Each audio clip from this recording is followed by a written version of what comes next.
I've lived in this location for about 7 years now, and I have never seen dead birds, dying birds, until this year.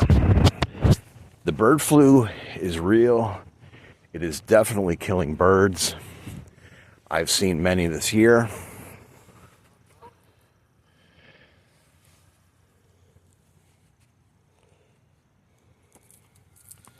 And there's another one.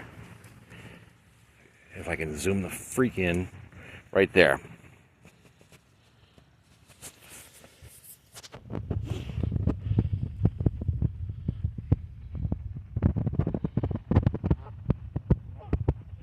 His head is underwater. It looks like he drowned, but this is the way they all die.